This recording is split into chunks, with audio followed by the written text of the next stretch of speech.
பிஜேபியில் இருக்க ஒரு லீடர் ஒருத்தர் வந்து த்ரிஷா மேமை வந்து பயங்கரமாக கிரிட்டிசைஸ் பண்ணி வந்து பேசியிருக்காங்க. இப்போ ரீசெண்டாக நம்ம பேசிகிட்டு இருக்க ஒரு 15 மினிட்ஸ் 20 மினிட்ஸ் முன்னாடி த்ரிஷா மேம் வந்து ஒரு பெரிய ப்ரெஸ் ரிலீஸ் வந்து ரிலீஸ் பண்ணியிருந்தாங்க. எனக்கும் ஒரு வருத்தம் தான். அவர் நார்மலாக பேசவே மாட்டேன். இன்னைக்கு எதனால சொன்னார் அப்படின்னு சொல்லும் போது பட் ஆனால் அது கட்சியோட டிக்னிட்டி அப்படியே கொஞ்சம் குறைக்கிற மாதிரி. டிக்னிட்டியை குறைக்கிற மாதிரி இல்லை, யாரையோ பேசுகிறாங்க. சம்மர் வந்தாச்சு. What's your plan for this holiday? எங்க கிட்ட விட்டுருங்க, நாங்க பாத்துக்கிறோம். VGT holidays. GT holidays, south India's #1 travel brand. Jananayagan படத்துக்கான அந்த சென்சார் சர்டிஃபிகேட் கூட இப்போ வரைக்கும் தராம வந்து டிலே பண்ணிட்டு இருக்காங்க. நிறைய பேர் சொல்றது வந்து விஜய் சார் வந்து பொலிட்டிக்கல்குள்ள வந்துட்டாரு. அந்த ஒரு நான் அடங்காத படம் நான் அடிச்சு 4 வருஷம் ஆச்சு. நானும் பிஜேபியில் தானே இருக்கேன். அந்த படம் இன்னும் ரிலீஸ் ஆகலையே. அப்போ நான் என்ன பண்ணுறேன், நான் வந்து அந்த கட்சியை சேர்ந்து வந்தேனே. அப்போ என் படத்தையும் ரிலீஸ் பண்ணல. அப்போ எனக்கு இன்ஃப்ளூயன்ஸ் வந்து அந்த படத்தை ரிலீஸ் பண்ண வேண்டியதானே. நீங்கள் என்ன எடுத்து வச்சிருக்கீங்கன்னு வந்து உங்களுக்கு தான் தெரியும், படம் பார்த்தவங்களுக்கு தான் தெரியும். உங்களுக்கும் தெரியாது, எனக்கும் தெரியாதுல்ல. ஆர்சிக்கு போகணும் இல்லை படம். ஆர்சிக்கு போகணும், நீ கோர்ட்டுக்கு போயிட்டீங்க. பராசக்தி ஆர்சிக்கு தானே போச்சு. ஆர்சிக்கு போயிட்டு அவங்க என்ன தேவைப்பட்டுச்சோ கட்சி போக இல்லாட்டி மியூட் பண்ணுற இடத்துல மியூட் பண்ணி படம் ரிலீஸ் பண்ணிட்டாங்கல்ல. தமிழ்நாடு ஸ்டேட் அவார்ட் கொடுத்தாங்கல்ல சார், அது வந்து இப்போ ஒரு டாக் வந்து போயிட்டு இருக்கு சார். அவங்க அவார்ட் கொடுத்த செலிபிரிட்டிஸ் எல்லாருமே வந்து அவங்க யாருக்கெல்லாம் அவார்டு கொடுத்தாங்க அப்படின்னா லைக் இப்போ இருக்கிற இந்த ரூலிங் பார்ட்டிக்கு சப்போர்ட் பண்ணுறவங்களுக்கு மட்டும்தான் ஒரு அவார்டு கொடுத்துருக்காங்க அப்படின்ற மாதிரி ஒரு விமர்சனம் போயிட்டு இருக்கு சார். அவங்களுக்கு சப்போர்ட் பண்ணுறவங்க தான் அவார்டு கொடுத்துருக்காங்க அப்படின்னு சொன்னால் அந்தந்த பீரியடில் வந்து யார் சிறந்த நடிகர் நடிகையோ அவங்களுக்கு தானே கொடுத்துருக்காங்க. அதில் யாரும் அப்ஜெக்ஷன் தெரிவிச்சிருக்காங்களா? அப்படி பார்த்தா நான் வந்து இன்னைக்கு நான் பிஜேபியில் இருக்கேன், ராதிகா சரத்குமார் கொடுத்துருக்கூடாது. நம்ம அரசியலை விட்டுட்டு அப்படியே அரசியலை விட்டுட்டு போக முடியாது. நீங்களும் அரசியல் இருக்கணும். எல்லாருமே அரசியல் வந்தால் தான் நாடு உருப்படும். முதல்ல கல்வி கற்றவர்கள்லாம் வீட்டில் அமர்ந்து கொண்டு தேர்தல் 2 வாக்களிக்காமல் இருந்தால் தேவையற்றவர்களாம் ஆட்சிக்கு வருவதற்கு உருவாக்குவது நீங்களாக இருப்பீர்கள். Arabian garden sea food restaurant, where taste meets elegance. i5 housing and properties தேடுத விடுங்க, தேர்வு செய்யலாம். வாங்க, கால் 9962557557. வணக்கம் சார். வணக்கம். எப்படி இருக்கீங்க சார்? நல்லா இருக்கேன், சிறப்பாக இருக்கேன் சார். இப்போ அந்த கவர்மெண்ட் ஆஃப் தமிழ்நாடு வந்து தமிழ்நாடு ஸ்டேட் அவார்ட் கொடுத்தாங்கல்ல சார், அது வந்து இப்போ ஒரு டாக் வந்து போயிட்டு இருக்கு சார். அது என்ன சொல்கிறாங்க அப்படின்னா அவங்க அவார்ட் கொடுத்த செலிபிரிட்டிஸ் எல்லாருமே வந்து அவங்க யாருக்கெல்லாம் அவார்டு கொடுத்தாங்க அப்படின்னா லைக் இப்போ இருக்கிற இந்த ரூலிங் பார்ட்டிக்கு சப்போர்ட் பண்ணுறவங்களுக்கு மட்டும்தான் ஒரு அவார்டு கொடுத்துருக்காங்க அப்படின்ற மாதிரி ஒரு விமர்சனம் போயிட்டு இருக்கு சார். நீங்கள் அதுக்கு என்ன சார் நினைக்கிறீங்க? நான் அது வந்து அவங்க சொல்கிறவங்க வந்து அவங்களுக்கு சப்போர்ட் பண்ணுறவங்க தான் அவார்டு கொடுத்துருக்காங்க அப்படின்னு சொன்னால் அந்தந்த பீரியடில் வந்து யார் சிறந்த நடிகர் நடிகையோ அவங்களுக்கு தானே கொடுத்துருக்காங்க. அதில் யாரும் அப்ஜெக்ஷன் தெரிவிச்சிருக்காங்களா? இது ஸ்டேட்டுக்கு தெரிஞ்சவங்க ஸ்டேட்டுக்கு பிடிச்சவங்க தான் கொடுத்துருக்காங்கன்னு சொல்லியிருக்காங்கன்னு தெரியல. அப்படி பார்த்தா நான் வந்து இன்றைக்கி நான் பிஜேபியில் இருக்கேன், ராதிகா சரத்குமார் கொடுத்துருக்கூடாது. அப்படிலாம் I don't think they given. யார் வந்து திறமை வாய்ந்தவர்களுக்கு அவார்டு கொடுத்துருக்காங்க நான் சொல்லுவேன். Okay, I don't want to mix politics in the cinema. Okay. So ஆனால் இன்றைக்கி பிஜேபியில் இருக்க ஒரு லீடர் ஒருத்தர் வந்து த்ரிஷா மேமை வந்து பயங்கரமாக கிரிட்டிசைஸ் பண்ணி வந்து பேசியிருக்காங்க. இப்போ ரீசெண்டாக நம்ம பேசிகிட்டு இருக்க ஒரு 15 மினிட்ஸ் 20 மினிட்ஸ் முன்னாடி த்ரிஷா மேம் வந்து ஒரு பெரிய ப்ரெஸ் ரிலீஸ் வந்து ரிலீஸ் பண்ணியிருந்தாங்க. அதில் அவங்க சொன்னது என்னோடய பர்சனல் லைஃப் பற்றி வெளியே யாருக்கும் பேசுவது வந்து சரியில்லை அப்படின்ற மாதிரிலாம் சொல்லியிருந்தாங்க. ஒரு கட்சியில் பெரிய பொறுப்பில் இருக்கவர் வந்து அவர் வந்து இன்னும் கொஞ்சம் அவர் வந்து இன்னும் கொஞ்சம் பெரிய லெவலில் வந்து மக்களுக்கு சப்போர்ட் பண்ணுற மாதிரி ஏதாவது ஒரு விஷயம் பண்ணால் நல்லாயிருக்கும் அப்படின்ற மாதிரி விஷயங்களெல்லாம் சொல்லியிருந்தாங்க. அவர் பேசுனது வந்து ரொம்ப தரைக்குறைவாக பேசுறது வந்து நான் வந்து அவர் வந்து மாநில தலைவர் வந்து அது எதுக்காக அப்படி சொன்னாங்க அப்படின்றது எல்லாருக்கும் வந்து ஒரு மாதிரியாக இருந்திருக்கும். எனக்கும் ஒரு வருத்தம் தான். ஏன்னா அவர் நார்மலாக பேசவே மாட்டார்.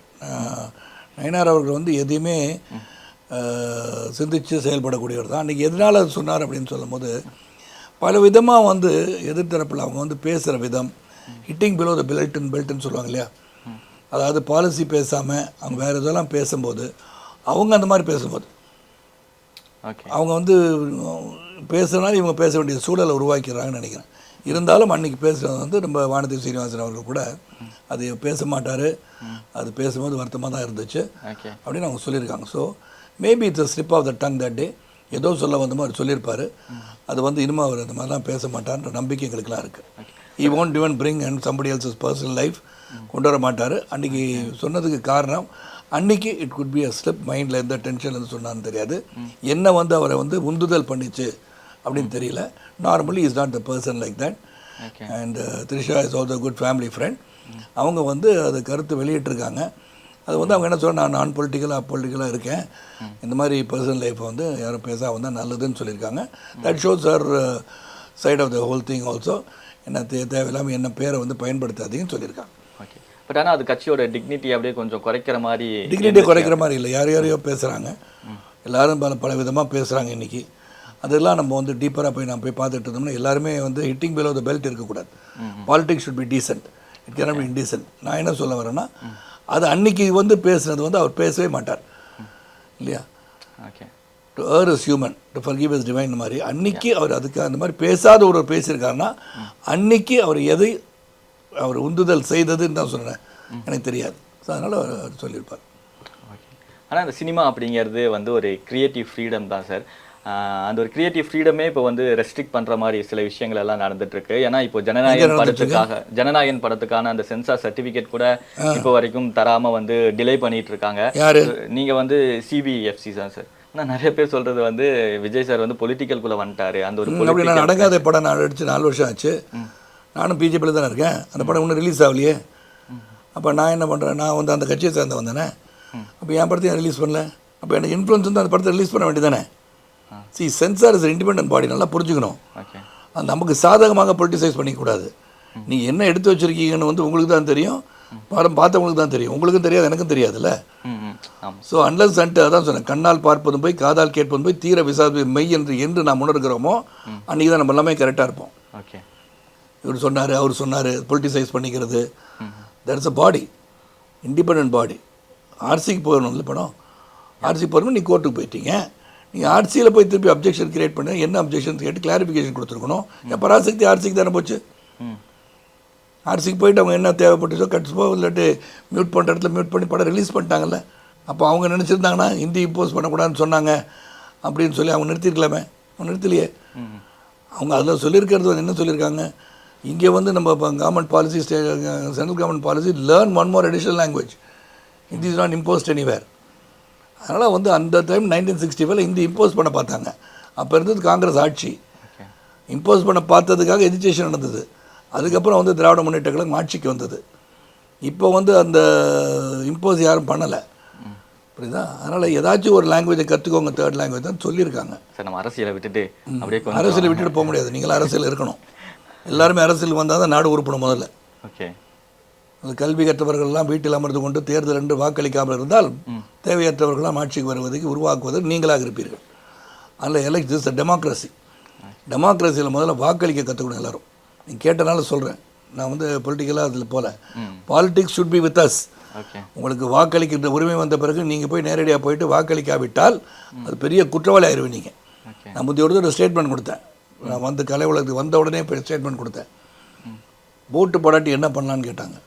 ஓட்டு போடாட்டி முதல்ல அப்போ வந்து டெலிஃபோன் தானே, டெலிஃபோனை கட் பண்ணிவிடுங்க, அவனுக்கு உங்களுக்கு சாக்கடை கனெக்ஷனை கட் பண்ணுங்கண்ணா. ஐயோ சார் இதெல்லாம் எப்படி சார் சொல்கிறீங்கன்னா, ஒழுங்காக போய் ஓட்டு போடுவாங்களா? ஓட்டுரிமை இருக்கும்போது தான் நீங்கள் மக்கள்கிட்ட வந்து நீங்கள் அந்த அரசை வந்து கேள்வி கேட்கின்ற உரிமை உங்களுக்கு வருது. ஓட்டே போடாமல் வீட்டில் உட்காந்து ஆல்ரெடி போய்ட்டு ஜாலியாக வந்துட்டிங்கன்னா you got the power to bring a government, you got the power to bring down a government. So use that power rightly, அவ்வளோதான். ஓகே, ஆனால் நீங்கள் உங்களோட personal life, political life, cinema life எல்லாத்தையும் அழகாக பேலன்ஸ் பண்ணுறீங்களே சார், அது எப்படி sir முடியுது? இல்லை, நான் அப்படியே இருந்துட்டேன். ஐ பேலன்ஸ் எவ்ரி திங். நான் தான் சொன்னேன், நான் வந்து எதை செய்தாலும் அதை சிறப்பாக செய்யணும்னு நினைக்கிறவன்.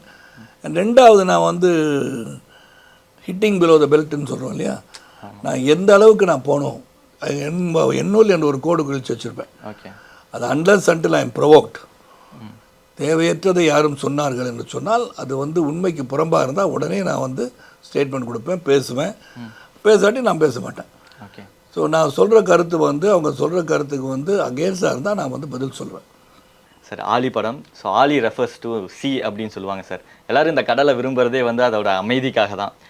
ஏன்னா அங்கே போனால் ஒரு மாதிரி பீஸ் அண்ட் காமாக இருந்துட்டு வரலாம் அப்படின்னு.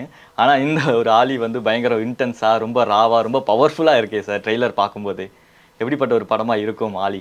ஆலி வந்து ஒரு டிஃப்ரெண்ட் ஃபிலிம். இது டிஃப்ரெண்ட் ஃபிலிம்னா ராம்தாஸ் வந்து ஒரு டிஃப்ரெண்ட் ஜானரில் படம் எடுத்து பழகிருக்கார். ஓகே, அவர் வந்து அந்த கமர்ஷியல் அவுட்லுக்கை பற்றி நினைக்க மாட்டார். அவர் ஒரு சர்டன் பேட்டர்ன் வச்சுருக்காரு. இப்போ வந்து மேல் விலாசம் வந்து அந்த கோர்ட் ரூம்லேயே எடுத்திருந்தார். ஆனால் இன்ட்ரெஸ்டிங்கான ஃபிலிம். அப்போ வந்து அந்த அப்போத்திகேரி சம்திங் அபவுட் ஹாஸ்பிட்டல்ஸ். இது வந்து இன்சைட் த போட் ஃபிஷிங் வெசலில் அது கொண்டு போயிட்டார். நான் கூட அவர் கேட்டேன், கொஞ்சம் சீன்ஸ் நிறையா லேண்டில் பண்ணிவிட்டு அப்புறம் இங்கே போகலாமான்னாரு. So no we have to as soon as possible we go into the boat அப்படின்னு ஃபீல் பண்ணார். ஓகே. ஸோ என்னை பொறுத்த வரைக்கும் இந்த படம் வந்து ஒரு என்னுடைய ஜானரில் வந்து இது ஒரு ஐ ஃபைண்ட் இட் மோர் அவருடைய பேட்டர்னில் ஒரு ஆர்டிஸ்டிக் கைண்ட் ஆஃப் ஃபிலிம் நான் நினைக்கிறேன். கமர்ஷியல் வேல்யூன்னு சொல்லும் போது இட் இஸ் காட் இமோஷன்ஸ். அதாவது ஒரு பாச மலையை பொழியும் போது யார் பாசம் யார் பொழியும் பாசம் அதிகம் அப்படின்றது போது ஒரு சர்ச்சை உருவாகும் நான் நினைக்கிறேன். ஸோ அதுதான் இந்த படம். இந்த ஆலி வந்து 70% ஆஃப் த ஃபிலிம் வந்து ஓஷனில் தான் ஷூட் பண்ணியிருக்காங்க அப்படின்ற மாதிரி டேரக்டர் சார் சொல்லியிருந்தார். ஆனால் உங்களை பற்றி சொல்லும்போது சார் வந்து நாங்கள் எல்லோரும் பயங்கர வாமிட்டிங் சென்சேஷன் வருது, எல்லோரும் வாமிட் எடுக்கிறாங்க, அவர் வந்து பயங்கர ஒரு ஃபிட்னஸ் ஃப்ரீக்காக இருக்கனால அவர் ஒரு மாதிரி ஸ்டெடியாகவே இருந்தார், அவருக்கு பெருசாக அது சேலஞ்சிங்காக இருந்துச்சா இல்லையா அப்படின்னு சொல்லி தெரில அப்படின்னு. உங்களுக்கு எப்படி சார் இருந்துச்சு? சி சீக்வன்ஸ் எனக்கு கிடையாது. ஏன்னா நான் வந்து கல்லூரி நாட்களில் நியூ காலேஜ் படிக்கும் போது என் உச்சிக்குப்பத்தில் வந்து கட்டுமரம்ல போயிருக்கேன். கட்டுமரத்தில் போகிறது இட்ஸ் நாட் ஈஸி. ஓகே. ஏன்னா எந்த பக்கம் எந்த ப்ரொடெக்ஷன் தான் தண்ணியில் தானே போகணும். ஆமாம் ஆமாம் ஆமாம். அந்த கட்டுமரத்தில் போகும்போது எனக்கு வாந்தி வந்த மாதிரிலாம் தெரில. I enjoy the right. Okay. So அதனால் நான் வந்து நிறையா படங்கள் வந்து சாங்ஸ் எடுத்திருக்கோம். அண்ட் ஷார்ட் தாய்மொழி ஷூட் பண்ணியிருக்கோம். ஓகே. நிறைய படம். அப்புறம் வந்து மல்பே ஐலண்ட்ஸ் போய் ஷூட் பண்ணும்போது அதுவும் திரும்பி வரும்போது பயங்கரமாக தூக்கி அடிக்கும். மற்றவங்கெல்லாம் வாந்திலாம் வரும், தலை சுத்தம். எனக்கு அந்த மாதிரி வந்ததே கிடையாது. Maybe I made like that. அதனால் பெருசாக தெரியல. But very nice. அதில் வந்து ரசூல் பூக்கட்டி சவுண்டு, கடல் காற்று, அதுக்கப்புறம் புயல், இதெல்லாம் வந்து அவருடைய க்ரியேஷன் வாஸ் வெரி நைஸ்ன்னு நான் நினைக்கிறேன். Okay sir. ஆலிக்கு இன்னொரு மீனிங் பார்த்தேன் சார், டீப் லவ் அப்படின்னு சொல்லிட்டு. இப்போ தான் வேலண்டைன்ஸ் டே வேறு முடிஞ்சிருக்கு சார். ஸோ உங்களுக்கும் மேமுக்கும் இருக்கிற அந்த ஒரு கெமிஸ்ட்ரி, அந்த ஒரு லவ் பற்றி நாங்கள் நிறைய இடத்துல பார்த்துருக்கோம். இந்த வேலண்டைன்ஸ் டே எவ்வளோ ஸ்பெஷலாக இருந்துச்சு உங்களுக்கு? என்ன ஏதாவது கிஃப்ட்ஸ் எல்லாம் கொடுத்தாங்களா? வேலண்டைன்ஸ் டேலாம் நாங்களாம் கிஃப்ட்லாம் கொடுத்துருக்குறது. நான் ஒரு பஞ்ச் ஆஃப் ரோசஸ் மட்டும் தான் கொடுத்தேன். ஓகே. சி பேசிக்லி அன்பையும் பரிமாறிக்கொள்வது வந்து everyday you are doing it. So அது ஸ்பெஷல் டேன்னு கண்டுபிடிச்சிட்டாலும் எல்லாம் வேலண்டைன் டே வந்து ஒரு இம்பார்ட்டன்ட் டே ஆகிப்போச்சு. ஓகே. ஸோ என்னை பொறுத்த வரைக்கும் as long as you keep healthy relationship, healthy friendship and love and affection பகிர்ந்து கொள்ளும் போது இட் பிகம்ஸ் வேலண்டைன்ஸ் டேன்னு நினைக்கிறேன் நான். ஓகே.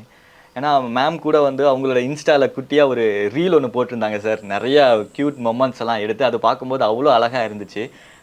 அந்த லவ், அந்த கெமிஸ்ட்ரியெல்லாம் நாங்கள் நிறையா அந்த ஆன் ஸ்க்ரீன்லேயும் ஆஃப் ஸ்க்ரீன்லேயும் விட்னஸ் பண்ணியிருக்கோம். பட் அந்த ஒரு ஃப்ரெண்ட்ஷிப் எப்படி சார் இருக்கும்? லவ் பார்த்தீங்க சரி, அப்போ எங்காவது கொஞ்சம் இப்போ கூட மேம் வந்து ஆனால் அது ஒரு ஃப்ரெண்ட்ஷிப் எப்படி சார் இருக்கும் உங்கள் ரெண்டு பேருக்கும் உண்டான ஃப்ரெண்ட்ஷிப்? குட் ஃப்ரெண்ட்ஸ் தான் ஏற்கனவே தெரிஞ்சதானே.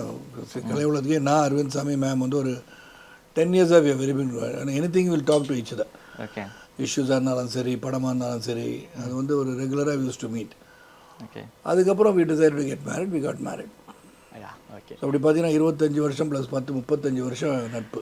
ஆஹா, நைஸ் சார். சம்மர் வந்தாச்சு. What's your plan for this holiday? எங்க கிட்ட விட்டுருங்க, நாங்க பாத்துக்கிறோம்.